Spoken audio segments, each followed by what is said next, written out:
Լույս արևելքում միսիոներական միությունը ներկայացնում է Չարլզ Սպերջեն։ Նա իր անձը խոնարհեցրեց։ Փիլիպպեցիս 2:8 Հիսուսը սրտի խոնարհության մեծ ուսուցիչ է։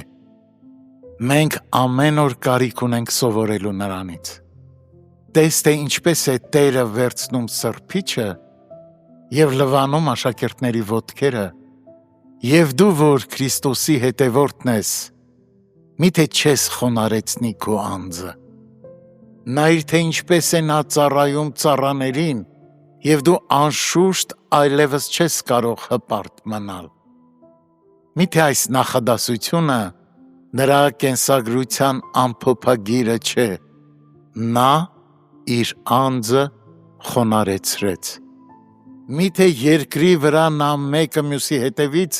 չէր հանում բոլոր պատվո պատմուճանները, մինչև ամբողջովին մերկ գանվեց խաչափայտին։ Միթե նույնիսկ խաչի վրա նա չունայնացրեց իր անձը, թափելով իր արյունը և իր կյանքը տալով մեզ համար, մինչև առանց գրոշի դրվեց պարտքով վերցրած գերեզմանի մեջ։ Ախ, որքան ցածրացավ մեր թանկագին Փրկիչը, և միթե մենք կարող ենք հպարտ մնալ։ Կանգնիր խաչի առջև և հաշվիր այն արյան կարմիր կաթիլները, որով դու մաքրվեցիր։ Տես փշեպսակը, նայիր նրա խարազանված ուսերին, որոնցից դեռ արյան շիթեր են ցայտում։ Տես, թե ինչպես են նրա ոտքերն ու ձեռքերը հանձնվում դաժան երկաթներին, իսկ նրա անձը մատնվում ծաղրի և անարգանքի։ Տես, թե ինչպես են դառնությունը, ցավերն ու ներքին կսկիծն արտահայտվում նրա արտաքին կերպարանքում։ Լսիր նրա հոգեցունց ճիչը.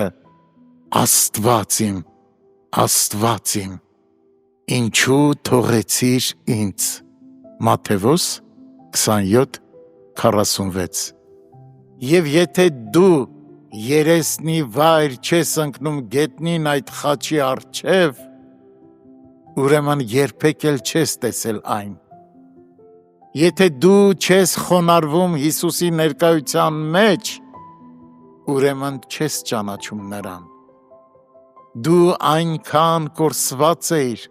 որ ոչինչ չէր կարող փրկել քեզ բացի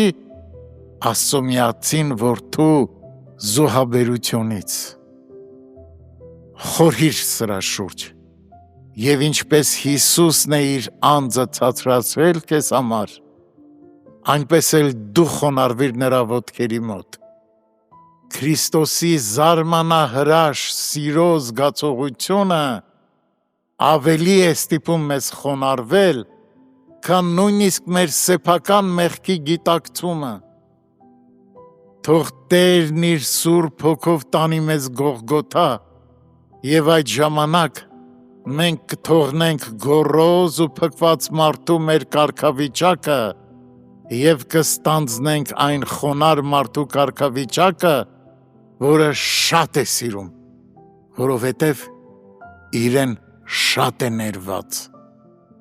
Հպարտությունը չի կարող ապրել խաչի ներքո, այնպես որ եկեք սովորենք այս դասը և կիրառենք այն մեր գործնական կյանքում։